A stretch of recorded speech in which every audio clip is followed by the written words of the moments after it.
Hi, everybody. Welcome back to Priceless Advice from our guest today, Megan Vixie, extraordinary human being. I've had the pleasure to work with Alive for many years and outside of Alive with many years. Megan, you have an absolute alphabet soup after name, which will be on the screen. So you're very accomplished and you're starting a new coaching business. Welcome, Megan, to the show. Yay! Hey, thank you, Dana. And I will say it's been such a joy to work with you. I was trying to think the other day how long we've known each other, but I feel like it's been like a decade or so. And Yeah, then at least. being on the Yeah. board together and alive. And so you're always one of my favorite people to see when I get to see you. And so I'm grateful to be on your show today. And I'm glad got the timing to work out as well, because for our audience at home, here's a little secret inside joke. I typically am in Northern California, but often in Southern California. Megan is typically in Southern California, and whenever I'm down there, we don't have time to see each other in person. It's been a weird curse. I don't know. I don't know what's been going on I with know. that. Or you're here and then I'm not And you're here. not here. Yes, it's like it just has, but through the magic of Zoom and online video platforms, we welcome you to Priceless Advice Conversation. And one of the things that Megan, you're particularly an expert in is you have many levels of expertise in across our sector. But tell us about your new-ish coaching consulting business, because that's a little bit of a different direction from CVA and SHRM and other accreditations that you have in volunteer services and HR. Sure. So I think where that came about, because yes, I love to collect the alphabet behind my name. So one of my hobbies. And so when I first kind of started in the field of volunteer engagement, I thought it was very important to get my credentials, right? So to get the CVA, which kind of bolsters your credibility, to do the work that you're doing and showcase that you have the foundation needed to be successful in volunteer engagement. And so I did the same as well in HR, got my PHR and my SHRM-CP to kind of learn a little bit more there. I transitioned from volunteer engagement into HR. I brought the volunteers with me when I moved into HR and really felt, again, I wanted to do the same thing. I really need that foundation. So I went and got credentialed there. And then working in HR and volunteer engagement, it's a lot of working with people, and it's something that I really enjoyed. But the other piece I really enjoyed is kind of the mentoring and coaching aspect of the job. So when I really thought about what I wanted to kind of do next for myself or my career, I really wanted to explore coaching. So I looked at a lot of programs, and then again, I got my certification in coaching as well. So that way I could kind of have that as another component of the work that I do and dive a little bit deeper into the individual's experience because I really love working with people that want to move up into the next level of their career. And sometimes people get really stuck. They don't know how to move into the next space. And so I love really having time coaching to do that. So I do that internally at work, but also externally. And then another part of that in terms of the coaching and consulting with Arrive Circa Now, I'm also a trainer and coach for the service enterprise accreditation process through Alive, and then just any other coaching and consulting through HR and volunteer engagement. So it's just really been fun to do that and explore working with other organizations. I've been with Beach Cities Health District for 20 years now. Ooh. And so that has been really the foundation of my entire career. It's almost been like seeing an organization go through an evolution 4 times, because that's what it really feels like. So I bet it's like been with 4 organizations, but it's been the same organization. And so now getting to work with other nonprofits has been really great experience through my coaching business. And that seems like, sometimes there's blogs or articles about the differences between HR and volunteer services. And there certainly are differences, legally and slightly different approaches and different regulations around that. But I've always appreciated that they seem, they're two sides of the same coin. They kind of have that inverse relationship. So in other Tuesday Tips and Priceless Advice on the channel, I've described it as HR is the art and science of getting one perfect person for one role. like as many candidates as it takes, dozens or in these days probably hundreds or thousands. And volunteering is how can you design the role so that as many people as possible can potentially do it. But there's also that Venn diagram overlap, not just with your expertise, but very often the role of a volunteer role is elevated by who is in that role and what they bring to it. So, getting kind of those nuances and those layers. So it doesn't have to be adversarial. I think in the olden days there were blogs about like we're not HR and we shouldn't do things this way. And I think that was important for maybe initial separation as volunteer engagement or volunteer services as its own profession. Talk about what is that individual overlap that you've seen coming from both approaches that really works well to blend the HR world and the volunteer services world together. First, I love that you said that about volunteer engagement and really making sure that the roles can be accessible as much as possible. I also think that's very true on the employee side when you're recruiting or when you're opening a role that you want to make sure that people feel welcome at your organization and that, they can see themselves working there because they can be reflected back into who they see at that organization when they're applying. So I feel that can be a great foundation for both sides. And in HR, when both departments are together, and I'll use my organization as an example because while volunteer engagement is housed in human resources, it has its own team. Mm-hmm. And we also have HR as a team. And then there are some overlaps in that area where, they're supporting one another, especially through, like, say, our internship program is a great example. Our HR coordinator is responsible for that now, but she works really closely with volunteer engagement because they could both be at the fairs, like working with finding volunteers and interns. And then we have a lot of, subsidized work programs and different things. So however people come into your organization, you want them to have a similar experience. So I think that's been really helpful when we have everyone in one department. We also have administrative services in our department. So we look at people and resources, like how people are coming in, what do they need to get the job done? What's the training and development that they need to strengthen their own programs and what they're responsible for? And we love to have kind of that synergy between our own internal team. We call ourselves Team Talent. That's the Team name talent. That's a we've great dubbed overlap. ourselves because saying HR volunteer services, admin services is too long. So Team Talent, we are here to help you.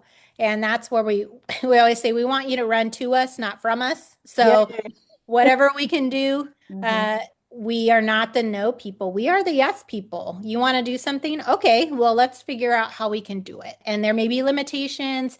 There may be some extra hoops we may have to jump through or exceptions we need to get approved, but we will help you get what you need. And sometimes it may not be in the form people think it is, right? They'll say, I need a new staff person. It's like, well, do you? What do you need? What do you need done? Mm-hmm. And like, tell us about the task, tell about the role. What is the support you need? Because a lot of times that ends up coming from an intern or that comes from a volunteer we know has expertise in that role. And we're like, oh, well, actually, this person over here, they love to do that. So maybe they could come in and help your department and just support you in this role. So there are a lot of ways that we work together to make sure that people have the resources that they need. So I think that's what makes our department special in that way. Not every organization, it will work for them to be in HR. And I think that's important about volunteer engagement to understand. It's not somewhere you could just say, oh, it's the best if it's under HR, or no, it's the best if it's under development. There's arguments for all of it. It really has to come down to what's the strategy of your organization when it comes to volunteers. Because if you're not clear on that, then you're just going to put volunteers anywhere. Like the department will just go wherever, and then it just serves as an administrative role instead of a strategic role. And that's where HR, I think, is a little bit ahead of volunteer engagement. I'll always say, like, volunteer engagement feels like it's 20 years behind HR, right? Like, where HR also was never seen as strategic, it was just administrative, deal with the benefits, deal with the processing of the employee, whatever that was, just get us what we need, and that's your job. instead of really seeing it as a people strategy. And how do you elevate your people? How do you keep your people? How do you make sure you're getting the best out of your people to perform the work that you need? And volunteer engagement thinks the same way. How do we find the people that can really help us move our strategy forward, serve our mission, make sure our communities or our causes are in great care of the people that really love and care for them the most. So I think there's a lot of synergies that come between the two areas. And if that works for your organization, then I would highly recommend exploring how do you kind of cross both of the volunteer engagement and HR practices into one. I think that incredible wisdom, and you're so fortunate, and your district, your health district is so fortunate to have you, because myself and many of our colleagues that I'm sure we can think of off the top of their heads have not had such great culture in their organization, or that strategy and that Mhm. synergy. And I think that strategy is such an important word, because if there's probably leaders of volunteers as the main subscribers and audience for this channel, but if there's any executive directors or directors of development or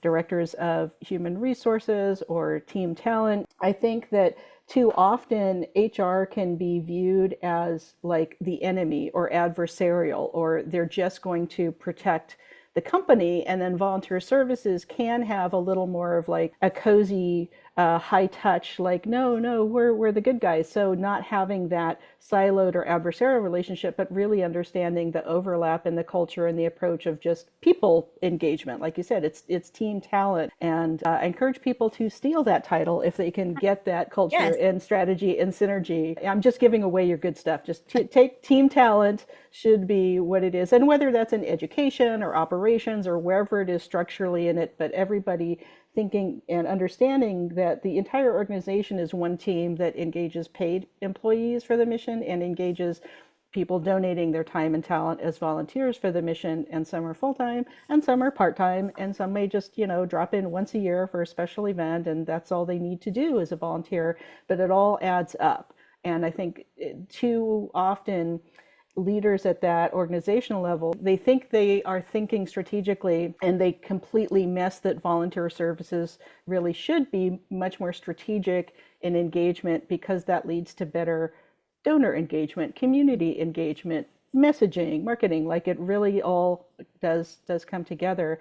And I also think that your evolution into coaching, I think that's a pretty natural evolution. We're seeing more and more of our colleagues who want to add consulting, while they're Mhm. doing, working with their own agencies. And then, of course, that was a path you're still doing and that I did, or I parallel coaching and consulting, although I didn't get a coaching certificate. But, you were instrumental in launching the Alive mentorship program, and you're still running that really well with Kim Soto. Shout out, Kim. And it's been my pleasure to be involved with that almost most of the cycles that it's occurred in the last several years. Mhm. As an extension of that, what is some priceless advice for people who are thinking about like becoming a coach, becoming a consultant? There isn't particularly a certification for consulting in general, but do you recommend getting that, coaching or facilitators certification? What were some of the first steps that you thought of in making that change and adding that business to your life? That's a great question.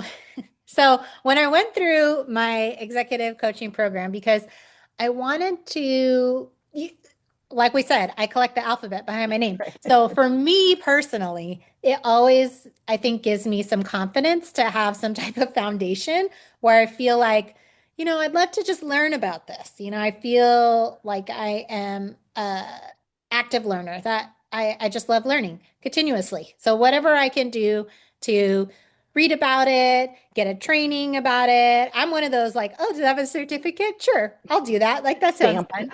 Yeah. And then it's like, I learned it. So, Yay, stamp.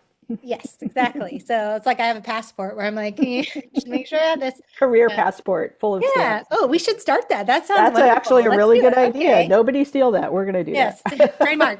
Trademark that too. Trademark, copyright, trademark. So, yes, I think part of that learning, having that as a foundation. And then when I finished that program, I realized I don't know what I need to do next. Of course, part of my coaching program was that topic of like, okay, how to start the business. but it felt very like, I didn't know. And my husband also started his own business a few years before me. So then I was like, what do we do? Like taxes, I don't know these things. So learning all of that, I started a group in my coaching program about how do you start your own business? We don't know what we're doing. Yeah. So let's support each Let's other. start a group and find out. Yeah. And it was really interesting because some of the first individuals that came had said, let me tell you what not to do because I have been doing this for about a year. And some of them said, I quit right away and I shouldn't have done that.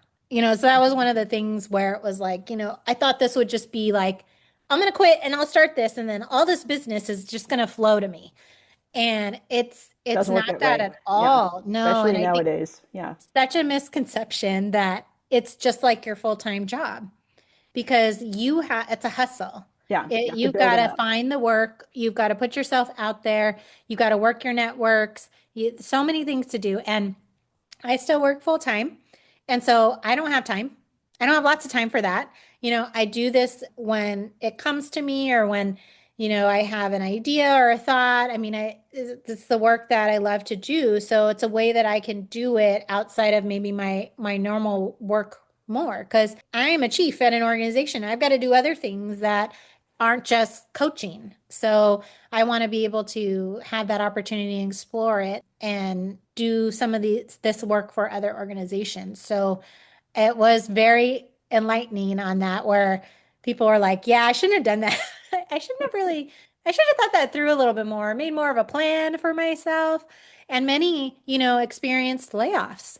So this was a natural progression for them when they explored some for themselves. Well, what do I really want to do after, I moved out of this role that, I was in for so long. And so I really want to do coaching. And so they kind of not, I don't want to say we're forced into this, but in a way, Hmm. they had all the freedom now to really spend and dedicate their time to that. So a lot of times we think we have to have the perfect website, we have to have the perfect name, we have to have all these things in place, and everyone's like, what coaching platforms do you use? And I was like, I don't use any of that. Like, Don't need an app, don't need a platform, don't need yeah, to be sold some new service yeah, necessarily. Yeah. just, you just have to start small, start somewhere, but really know what you want to do because you're not going to be all for everybody. Just be very clear on what you want to offer and what your area of expertise is, because then you'll feel so much more comfortable speaking to that and it will flow so naturally versus, oh, they want that. Okay. I'm not a business coach, how to Right. start your own business. That's not me. So I know we just talked about it and those are like my tips, but that's probably as far as I go. I was just telling, my husband the other day is like, it's so complicated sometimes. And that's why a lot of people don't do it, Hmm. or fail at doing it because and I don't know if it's failure, but sometimes it's just giving up and say, this is not for me. Being an entrepreneur is very challenging. So you just have to really love it. It's a labor of love. It really is. And I don't have to tell you that because I know that that is something that you transition. You're one of the OG ones in volunteer engagement that really moved into that space to really help other nonprofits. And Hmm. I know you can probably speak to that too. I'm wondering what your Tuesday tips are when it comes to this. I need to Yeah, learn from you. Let me get my yeah, notepad. yeah. Okay, get your notepad. Get ready for more alphabets. Yeah, and I've told this to a couple of colleagues of ours, but back in the day, we were also all looking at Toby Johnson, who really paved the way. And early on, I know another past president, and we served a term together, Jason Frenzel and I took her, she had a webinar on how to launch a consulting business like, 10-ish years ago when I was first kind of thinking about it. And my advice, and learn from my mistakes, is that I agree, you can't let perfect be the enemy of the good. And that applies in a lot of things in life. But when you look at, the evolution of someone's website, or even like the evolution of my YouTube channel, coming up on a 6-year anniversary in just about when this is coming out, early 2026, you automatically have to learn things along the way. And one of the ways that you learn is by making mistakes. So being afraid of making a mistake or being afraid of learning a lesson or making the wrong move, you can always make a different choice. So to me, it's most important that, again, with the last few years particularly, have been seen a lot of layoffs, and there's a huge challenges economically to nonprofits, politically to nonprofits right now. So it's a little harder landscape than when I launched in 2019. Don't try to jump off a financial cliff without doing the math, I think is the biggest thing, because it was probably 2 years of discussions with my wife, and I was, at my agency for many years, a total of about 9 years, and we had to work out the math and the timing. And I got to a point where what was being asked of me for new consulting clients or new speaking engagements or conference or paid, appearances, webinars and workshops was starting to become its own part-time job. And it was getting to the point by 2019 that I recognized, okay, I'm going to do this through the end of the year. And I told my employers at the time, I gave like 7 months notice, because when it gets to a point where you're doing your side hustle or you're consulting or coaching and it starts to interfere with your main job, if you love your main job, if you don't, who cares? But I loved it, and I loved the people, and I didn't want to disappoint them. So it's when it got to a balance of, we can afford for me to not make as much money for 2 or 3 years, which isn't the case for a lot of people. So be honest with yourself about that conversation. But it also got to the point where one of them was going to start to suffer. And I didn't want to do that to the people I cared about at my Open Space Authority agency and the volunteers there. And I didn't want to do that. And I didn't want to, get a bad first impression with potential new clients, because I have a full-time job. And they may know that, they may not care, but to me, it got to a really clear balance point where, okay, this is when I jump off the ledge. Other people jump without a net. Sometimes they land okay, sometimes they don't. But I think just seeing what safety structures financially can you set up ahead of time to make sure that it has the greatest chance of success, I think is the point. And I also realize, and I think this is true for anyone, especially, working full time and coaching, you've also got kids. I don't have to worry about raising other humans, but you're being a great mom and raising other humans. So I didn't have that going on, but what is the work-life balance that you're looking for? So one thing is, I've had invisible disability and chronic pain for 30 something years. I was injured badly in my 20s. I've had to deal with, and getting older and menopause and stuff, like less physical energy. And even in the last couple of years, I've been kind of busier than ever as a consultant since the COVID-19 pandemic began, which is not what I thought would happen. But, ask oneself, if you're going to be consulting or coaching, how much time you want to have to free time to yourself, because the best consulting advice I ever heard of, because I talked to other friends who do completely like IT consulting and like ocean data, climate analysis consult, like really niche stuff, and volunteer engagement's pretty niche. When you work for yourself completely, like I have been the last several years, your boss is either an idiot or a jerk. They're an idiot if they give you too much time off, if you give yourself too much time off and don't work on the business enough. And you're a jerk if you never give yourself time off or vacation, yeah. or family time. What quality of life can be achieved? What's the reality of the financial situation? Like, to me, those are the two biggest questions to put into the vision part, if you're visioning getting a coaching or consulting business off the ground. And then you can do maybe what you did and decide, or like Betsy McFarland got a facilitator certificate and she wanted to do more facilitating and strategic planning. And I like to do, some of that, but more program design. So I realized, I don't necessarily need a facilitation certificate, but look at, do you like to study? Do you like to get certificates? Or do you like to have your own ideas that maybe you do trademark and brand, like the 3Cs or Vixie's V's or whatever that we've officially trademarked in this podcast? Just, Yes, we have. Yes, we have. Paperwork's in. Yes, that's how the law works. We're not lawyers, but we play them on TV.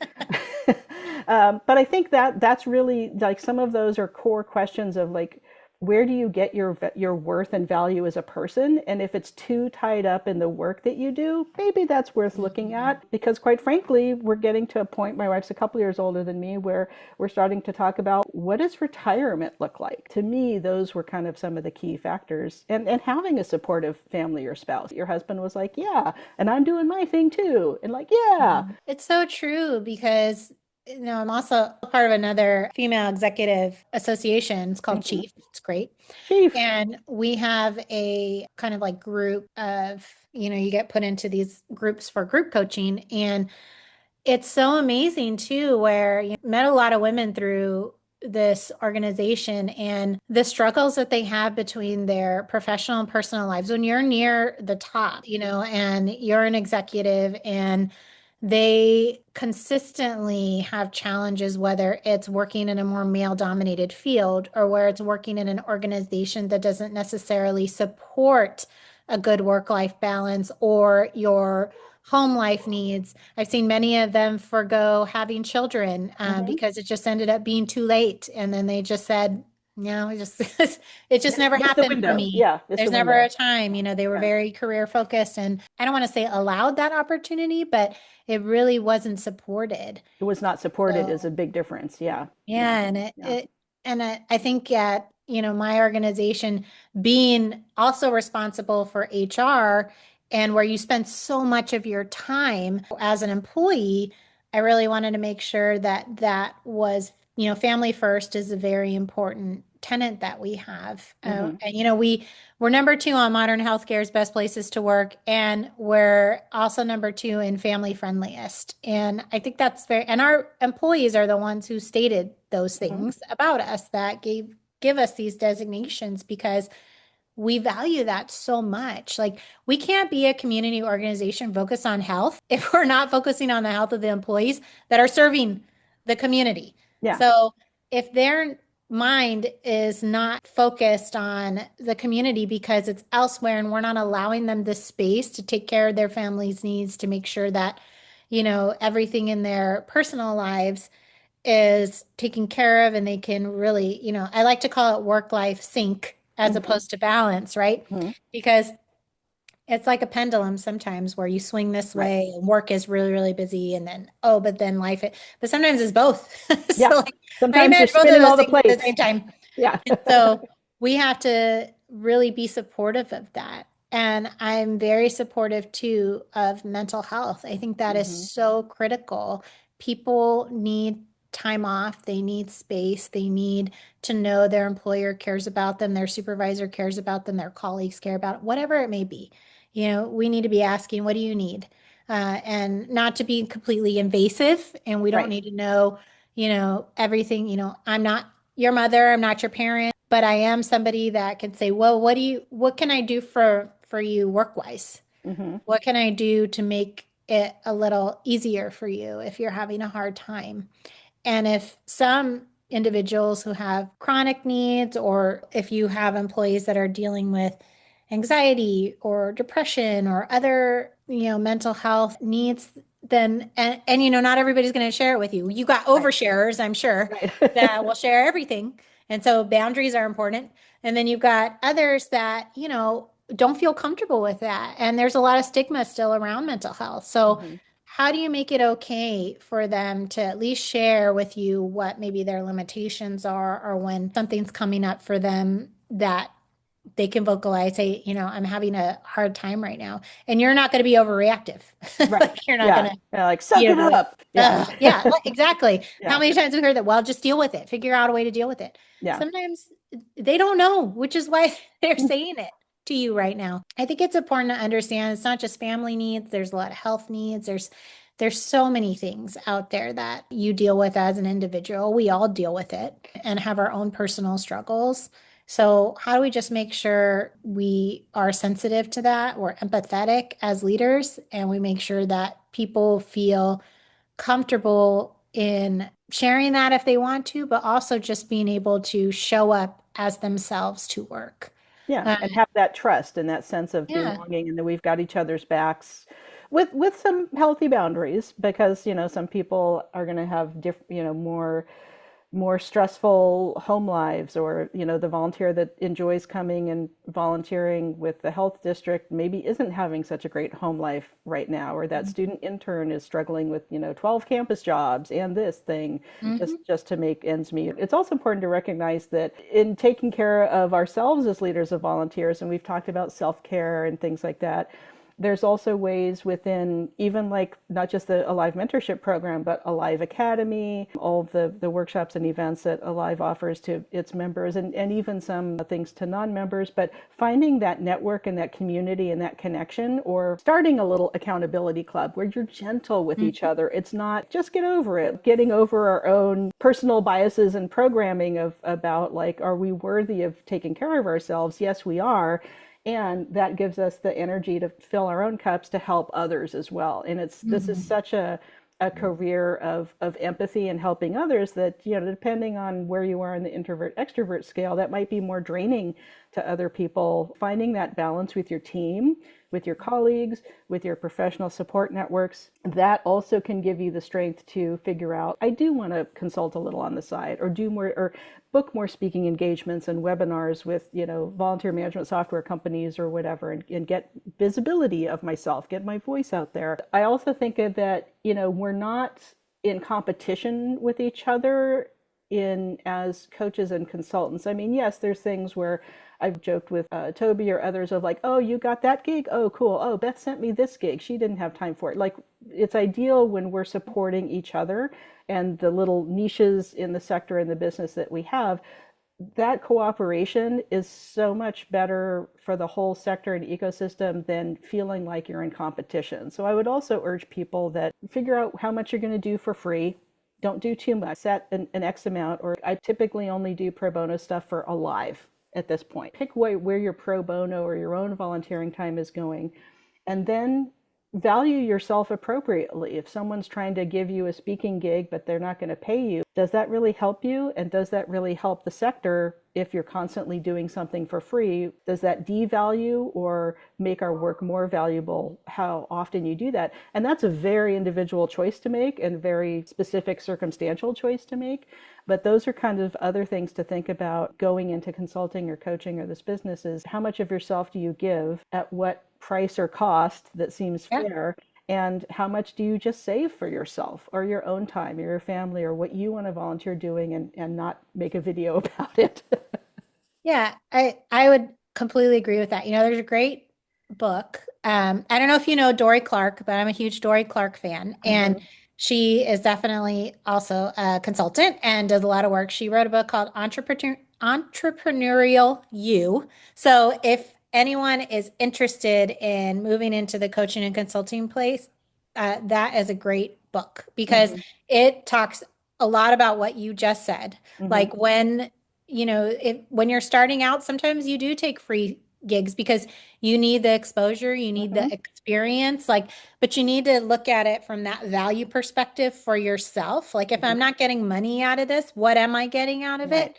And is that worth it to me to do that? And if the answer is yes, then do it, because you could do it confidently knowing, am I going to get this out of that? Right. So what promotion am I getting? How can I cut these clips and add it to my website or, my channels or whatever it may be? Like, those are the things that you think of now as a consultant and a self-promoter, because that's what you have to be. You don't have most people don't have a marketing team behind them when they're starting out to do all these things for them. Those are really those questions that you have to ask yourself. And is it value in your time? And are you spending enough time working on your business?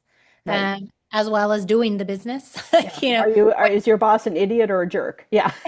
Like, did I really carve out that space of time for myself? And am I making sure I'm doing it, like you said, and I'm just not like, I could take today off. Or if there's times where, okay, I don't have any meetings today, I'm in a lot of pain. Okay, this is a rest day. This isn't a doom scroll day. This is a rest and self-care day, knowing that I have enough energy for 2 or 3 hours of work or answering emails or working on, reports and documents for clients. And then I'm going to listen to my body and rest the rest of the day. And so I've structured things to have that privilege and luxury. But if people are being ground down by life, take a look at if you want to launch something new or not, or can you get to a place where it's going to be maybe a little less scary and more exciting to really make that leap. What would be your closing thoughts on what we've talked about today? Yeah, maybe what just came up for me having courage Hmm. in some of these spaces to use your voice Right. when it may feel scary, and like Hmm.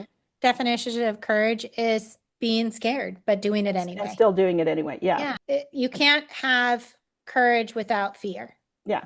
And people are fearful many Hmm. times to take that leap. And Hmm. coming from a risk management space, like you're always trying to think of all the obstacles and how do I mitigate the risk. So it's like no risk. Almost nothing we do Yeah. Everything. uh, Life has risk. that Yeah. doesn't come with risk. You have to know your tolerance for it. Hmm. And sometimes you got to push your own boundary and your own limits because you wonder why you have that limit in the first place. Hmm.